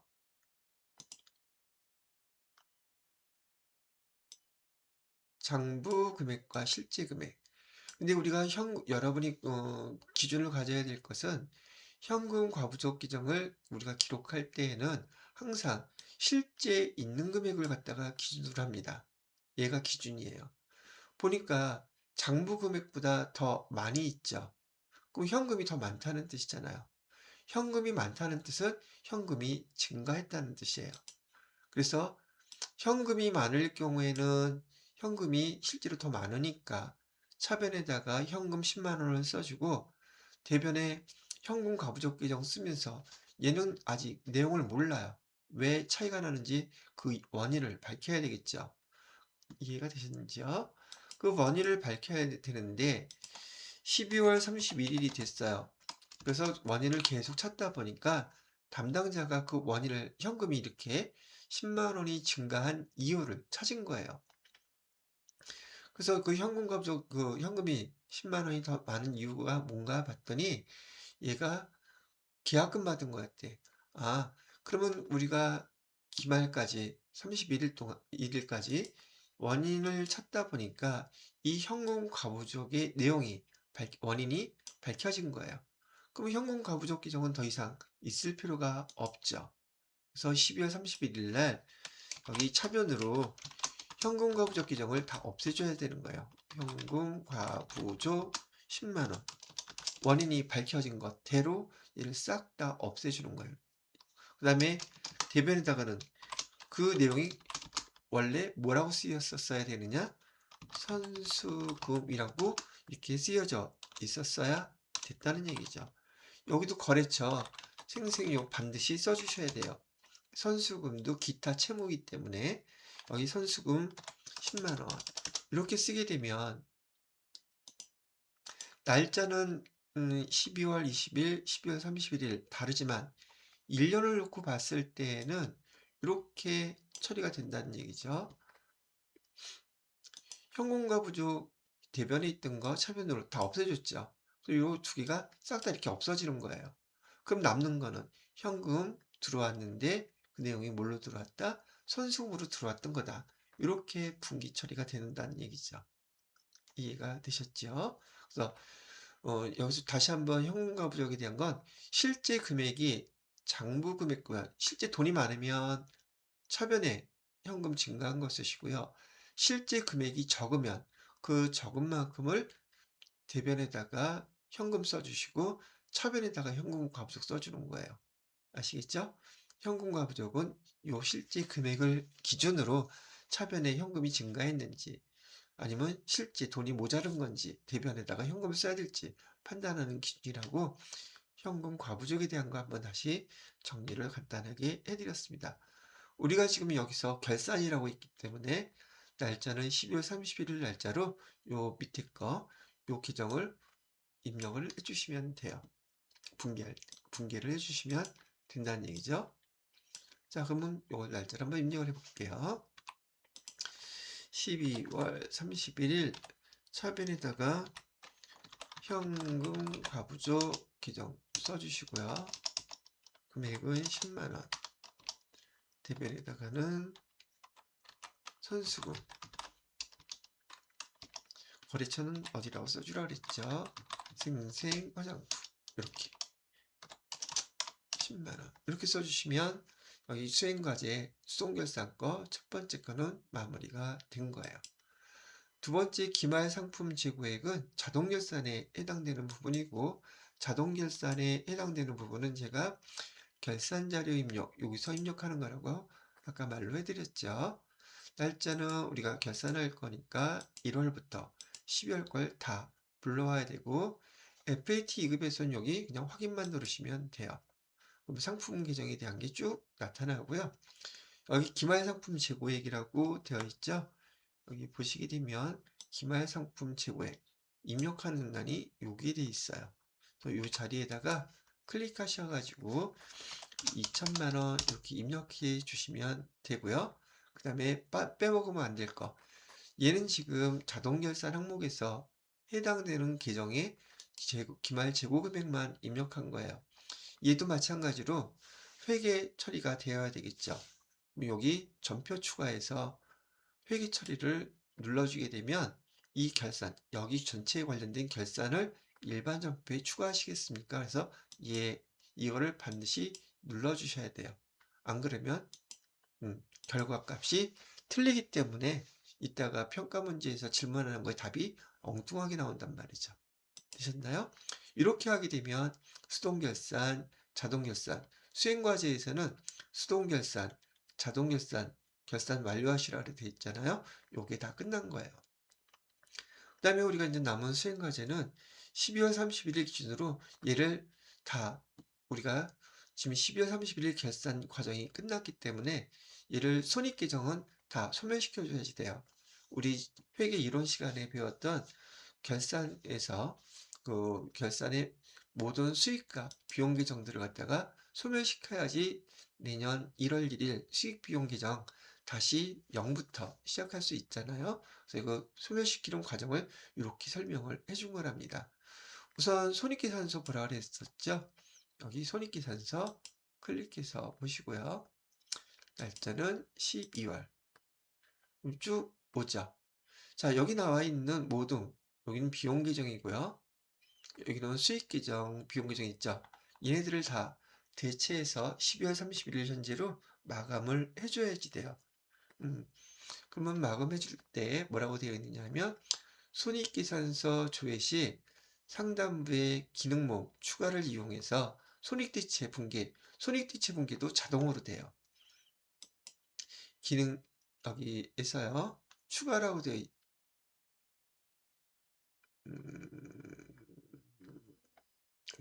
추가 여기 있죠.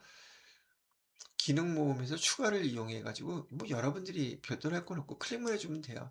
그러면 전표 26건의 데이터가 추가되었습니다.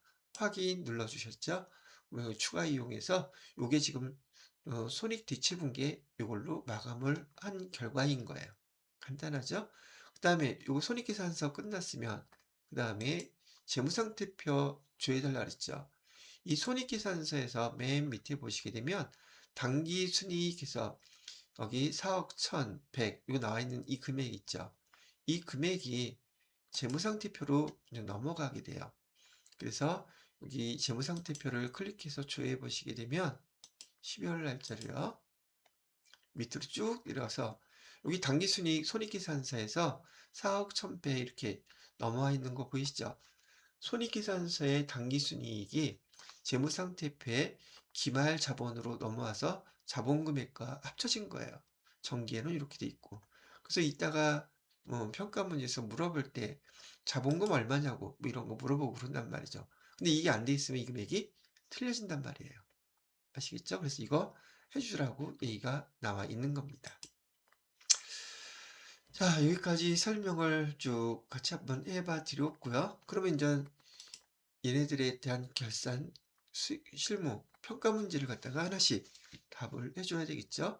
뭐 기본적으로 시험 보기 전에 다들 한번 읽어보실 텐데 여러분들 처음이기 때문에 평가 시험 보러 가시기 문제 보러 가시기 전에 뭐 시험 문제 보러 가셔서도 요거 나올 텐데 미리 한번 읽어두면 거기서는 뭐 어렵지 않게 그대로 넘어갈 수 있겠죠. 미리 한번 시간일 때 차근차근 읽어보세요. 답 이렇게 쓰면 틀립니다라는 거 알려주는 건데 억울하게 틀린 경우 흔하게 나오더라고요. 거래처 코드 넣을 때 5자리 앞에 00이 붙여가지고 이렇게 쓰라고 했는데 이렇게 써갖고 오답 틀렸다고 오신 분들도 가끔 있어요. 한번 읽어보시는 게 좋습니다. 자, 11번 문제부터 한번 보도록 할게요. 11번 평가 문제. 거래처 등록 조회를 해달래요. 거래처? 아까 우리 거래처 등록했던 거 있었죠? 여기서 금융거래처별 계좌번호 옳지 않은 거 찾아보세요. 라는 문제죠. 그죠? 자, 하나씩 찾아보도록 할게요. 국민은행 보통리라고 돼 있죠? 여기 나와 있는 거예요. 116 55 45 666 6888 맞죠? 그 다음에 우리은행은 요거네요. 301 94 93 2245 61 이것도 맞네요. 하나은행은 어디가 있습니까? 여기 있죠. 527 91 004 04 22 456 22 456 다 맞네요. 농협은행 여기 있죠. 096 아예 틀렸네요. 그죠? 오는 4번이 답이 되겠네요. 이렇게 찾으시면 되겠고요. 그 다음에 12번 문제는 계정과목 등록 문제 나오고 있죠. 계정과목 저희 등록에서 아까 우리 건물관리비 요거 했었잖아요. 여기 해당되는 거 뭐가 있나 볼까요? 자, 건물관리비 계정 현금 적용 내용으로 옳지 않은 것은 이라고 되어 있네요. 1번 건물관리비 지급 건물관리비 지급 맞죠? 건물 보수비 지급 맞네요. 건물 수선비 지급 건물 수선비 지급이란 요 내용은 없어요. 그죠? 요거 없고 건물 유지비 지급 우리가 입력했던 거 그러면 여기 12번은 또 3번이 잘못되어 있는 거네요. 그 다음에 13번을 보시게 되면 총계정원장을 조회해달라고 되어 있어요. 그러면 총계정원장 조회를 해주면 되겠죠. 총계정원장 여기 있어요. 총계정원장 클릭하시고요. 월별 세금과 공과 판관비에서 발생 금액으로 오른 것은 이라고 되어 있죠. 월별이라고 그랬어요. 그러면 여기 1월부터 12월까지는 되어 있고 여기 판관비 관리비 중에서 세금과 공과 기정 여기서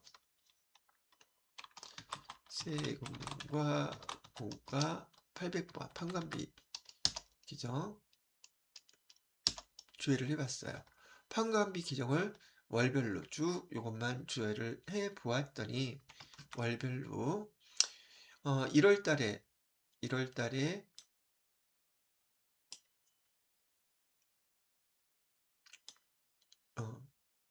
여기 29만 4천 원인데 39만 4천 원 틀렸죠. 그 다음에 6월 달에 42만 5천 원 오른 거 여기 오르네요. 그 다음에 9월 달에 55만 원 9월 달에 45만 5천 원 틀리죠. 10월 달에 6만 5,840원 이것도 틀리죠. 그래서 여기 옳은 것은 2번이 답이 되겠네요. 되셨죠? 그 다음에 14번 문제를 보니까 합계 전액 시산표를 조회해 달래요. 합계 전액 시산표는 여기 결산 쪽 있죠? 이 합계 전액 시산표 예, 클릭하셔 가지고요. 조회를 해야지 되는데 12월 말 현재로 조회를 해 달래요. 엔터 치게 되면 이 중에서 가수금은 부채 계정이라고 했었어요. 아까. 그래서 가수금 여기 있네요. 잔액은 1,100만 원이죠. 그래서 여기 가수금 잔액 얼마입니까? 라고 했을 때 여기 1,100만 원이라고 써주시면 되겠습니다. 자, 그 다음에 쭉 올라가서 일일 자금 명세 격리일보라고 되어 있죠. 여기 격리일보 닫고요. 전체 메뉴에서 격리일보 1인 금융자금관리 있죠. 일일 자금 명세서 격리일보라고 되어 있어요. 자, 이렇게 해 놓으시고요. 그 다음에 3월 22일로 물어보고 있죠. 3월 22일. 여기 격리일보는 실제로 회사에서 그 앞에 출납 담당자들이 제일 많이 보는 표예요. 한눈에 우리 회사의 그 입금 내역, 출금 내역, 그다음에 예금별로 그 보통예금, 요 잔액, 당좌예금 할 거 없이 채권에 관련된 내역들이라든지 여기 세부 내용들, 계좌번호까지 일일이 다 나와 있단 말이죠. 그래서 이걸 많이 사용합니다. 참고로 이렇게 알아두시고요. 잘 볼 줄 알아야 돼요. 3월 22일에 당일 현금이 얼마라고 쭉 보시게 되면 현금이라고 써 있죠. 그리고 여기에 보시면 명칭도 똑같이 당일 현금이라고 이렇게 표시되어 있는 거 보이실 거예요. 당일 현금 잔액 얼마입니까? 라고 물어봤을 때 이 현금 잔액 1억 672만 7,700원 요거 답해 주시면 되는 거예요. 자, 그 다음은 일개표, 월개표 조회를 해달라고 하네요. 전체 메뉴에서 일개표, 월개표 메뉴 요거서 조회를 해달라고 그랬죠. 자, 3월이라고 그랬죠. 보통 일개표 그러면 날짜를 기준으로 해서 조회하는 방법이에요.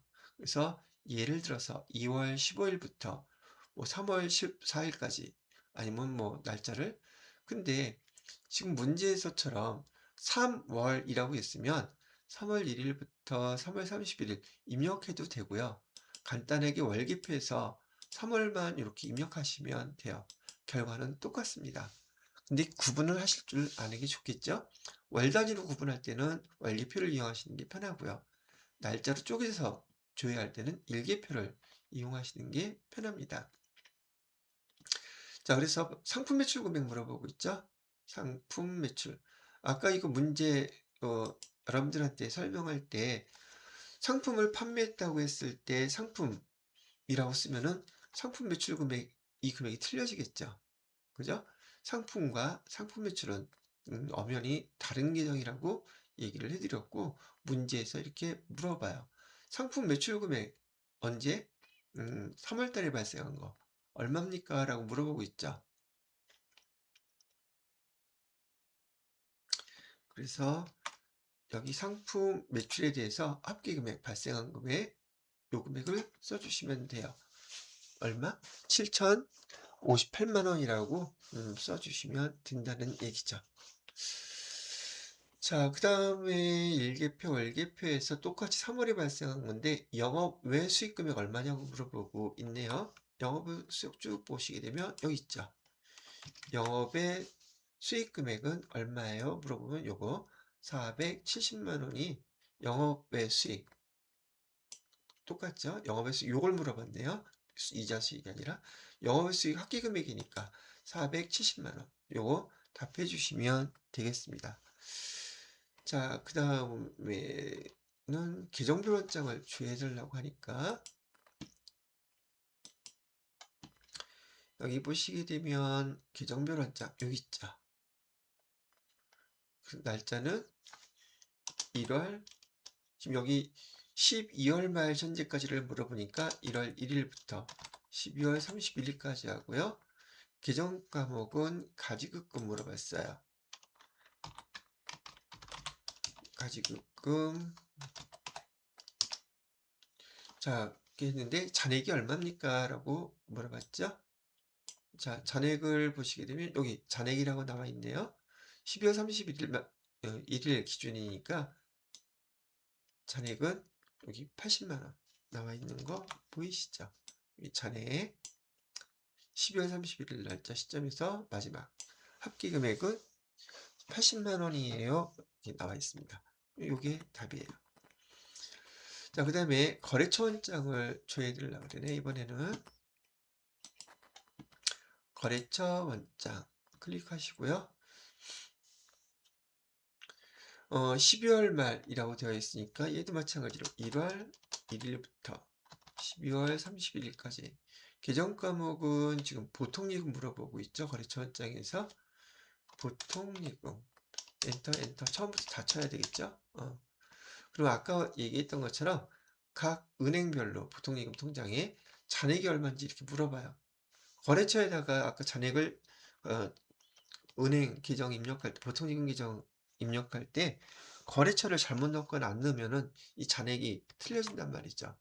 그래서 그걸 잘 입력하셔야 됩니다. 그리고 평가 문제에서 이렇게 평가를 하는 거예요. 잔액은 여기 있어요.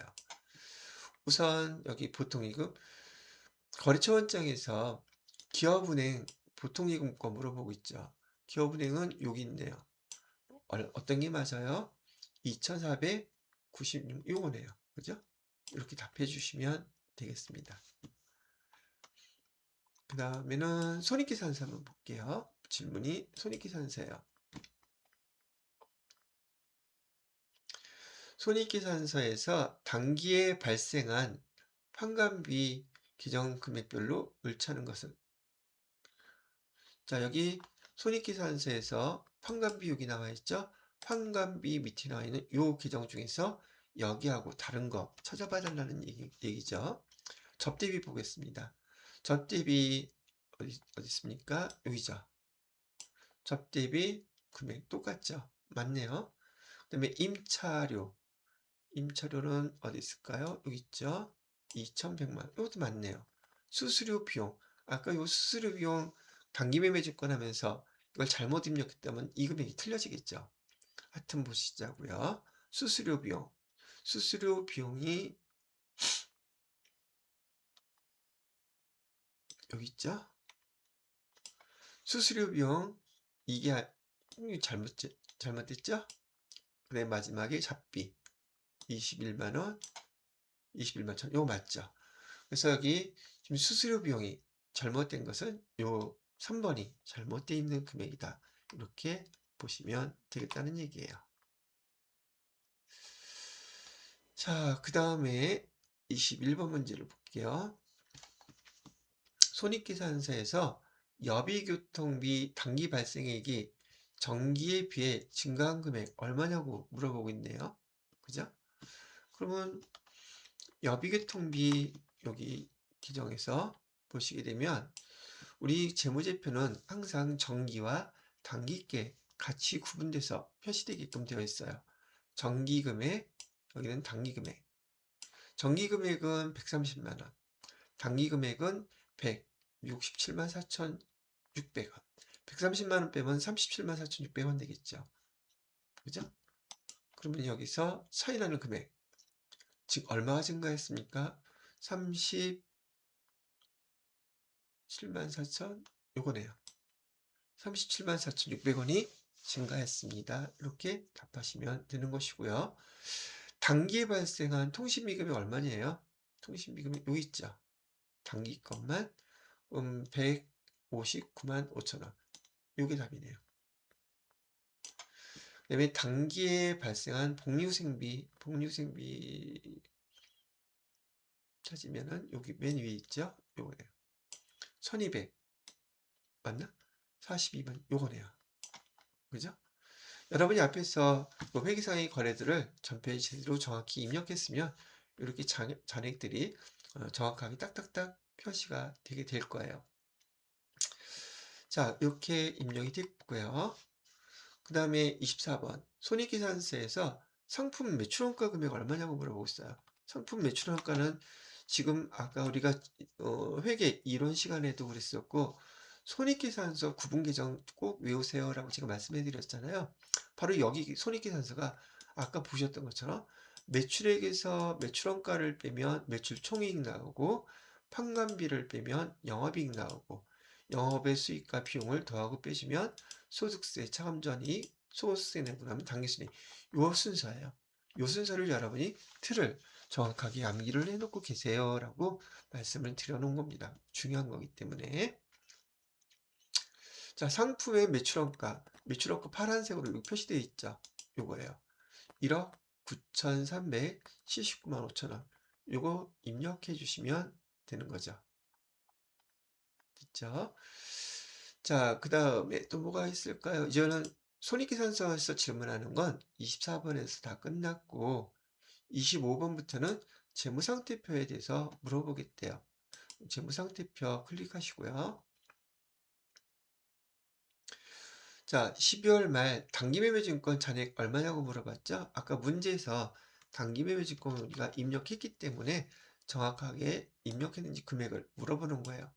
단기매매증권 2,043만원. 여기다가 그대로 써주시면 돼요. 그 다음에 미수금 물어보고 있어요. 미수금도 아까 문제에서 나왔던 거죠? 130만원. 미수금 잔액은 130만원이라고 써주시면 되겠고요. 자, 그 다음에 미지급금. 미지급금은 부채 계정이니까 밑으로 내려가야겠죠. 미지급 계정은 6,253만 9,200원. 요거 써주시면 되겠고요. 그 다음에 예수금 밑에 있죠. 예수금은 1,104만 1,130원. 요거 여기다 그대로 써주시면 돼요. 그 다음에 선수금은 245만원 이렇게 써주시고요.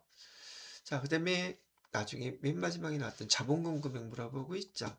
자본금 금액은 아까도 얘기 드렸던 거, 요 금액이에요. 761 요번에 답이. 그죠? 여러분이 입력하신 거에 대해서 재무상태표, 그 다음에 손익계산서에서 해당되는 계정들을 어디에 있는지 찾아서 바로바로 이렇게 답을 해주실 수 있으면 돼요. 요 문제는 평가 문제 형태, 질문 형태는 장부조회도 그렇고 재무상태표와 손익계산서 조회도 그렇고 거의 동일하게 매번 반복되는 것들입니다. 그래서 몇 번만 연습해 보시면 어렵지 않게 이걸 찾으실 수 있을 것 같아요. 자, 그 다음에 절대 틀려서는 안 되는 문제예요. 회계정보 분석 문제는요, 손익계산서 조회, 재무상태표 조회. 요 문제는 여러분들한테 점수를 그냥 주려고 만들어 놓은 문제예요. 근데 목적은 이런 내용과 우리 프로그램에서 재무상태표에서 영업이익이나 매출액, 부채총계나 자본총계 금액을 어디서 찾는지 아는지 물어보는 문제들이거든요. 근데 여기서 재무비율, 이걸 원래 재무비율 분석이라고 얘기를 하는데요. 따지면 조금 되게 까탈스럽고 어려워요. 근데 여러분들한테는 공식까지 다 이렇게 가르쳐 준 거고, 여기 재무상태표나 손익계산서에서 계정 금액을 여기다가 기록해 놓고 계산기 두들 짜는지 그 정도 묻는 것이다 라고 생각하시면 됩니다. 이게 얼마나 쉬우냐면 보시죠. 주의해야 될 것은 얘가 단기 거를 물어보는 게 아니라 전기 거를 물어본다는 거예요. 전기 거. 아시겠죠? 단기 거는 여러분이 답을 하면서 틀릴 수도 있기 때문에 단기 거를 물어보지 않고요. 자료가 미리 세팅되어 있는 전기 거에 대한 것을 물어본다는 게 공통점이에요. 전기 거. 아시겠죠? 자, 여기서 찾아야 될 거. 영업이익 물어보고 있죠? 아까 손익계산서에서 영업이익 어디 있었어요? 판관비 빼고 남은 거죠. 영업이익 여기 있어요. 금액은 얼마고 어디 있어요? 1,847만 원이라고 되어 있죠. 이 금액을 우선 여기 수식에 영업이익 자리에다가 있다가 쓸 거예요. 1,847만 원. 그 다음에 분모에는 뭘 쓰라고 되어 있어요? 매출액. 매출액은 어디 있어요? 여기 있죠.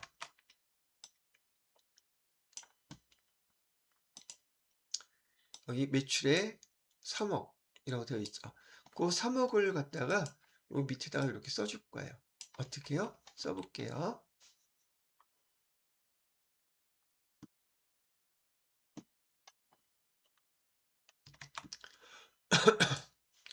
여러분이 시험 문장에 가셔서 여기다가 지금 제가 알려드린 대로 영업이익은 1,847만 원 이렇게 쓰라는 얘기예요. 그 다음에 분모 자리에다가는 3억 이렇게 쓰시라는 얘기고요. 이렇게 쓰실 수 있겠죠. 여기서 찾아가지고. 어렵지 않죠? 자, 이전 계산기, 시험 볼 때 계산기 안 가져가는 거 아니겠죠? 위에 분모부터 계산기를 누르세요. 18470,000. 그 다음에 분모 누르기 전에 요 표시는 나누기 표시예요. 계산기에서 나누기 누르시고 3억을 누르세요. 그리고 는 이렇게 하게 되면은 이 숫자가 딱 나오겠죠? 자, 그런 다음에 나온 숫자에다가 곱하기 100 이렇게 눌러주시면 돼요. 뭐 어렵지 않죠? 여러분이 이거 누르는 순서만 잘 기억하시게 되면은 숫자 써놓고 계산기만 그렇게 누르게 되면 뭐라고 계산기에서 나오냐면 6.156666 이렇게 나와요. 그런데 여기에서 여러분들한테 소수점 이하 버리라 그랬잖아요. 소수점 이하 버리라는 것은 6.15 이렇게 나왔는데 소수점 이하 여기 다 없는 것으로 보라는 얘기예요. 그럼 뭐만 남았어요? 6만 남았죠. 그럼 여기서 해당되는 답은 1번 얘가 된다는 얘기예요.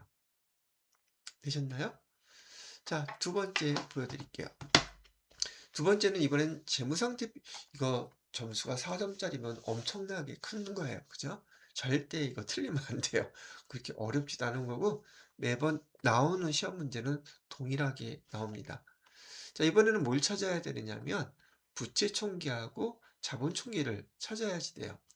그러면 여기에서 부채 총계하고 자본 총계를 찾으려면 재무상태표를 봐야 되겠죠.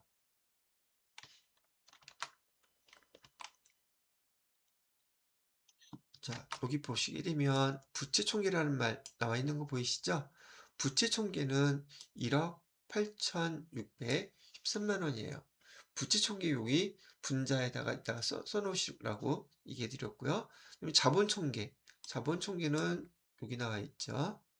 자본 총계 3억 5천 이렇게 나와 있죠. 요거를 분자 분모에다가 그대로 써주세요. 그럼 요거 되겠죠. 그러면 제가 아까 여기 부채 총계, 부채 비율을 따질 때요. 분자부터 눌러주라 했어요. 계산기에서. 186, 130, 000 이렇게 누르고 분모 누르기 전에 나누기 누르고 3억 5천 는 누르라 그랬죠. 그런 다음에 곱하기 100 했으니까 곱하기 100 이렇게 누르시게 되면은 여러분 계산기에 뭐라고 표시가 되느냐면 53.18 이렇게 나와요.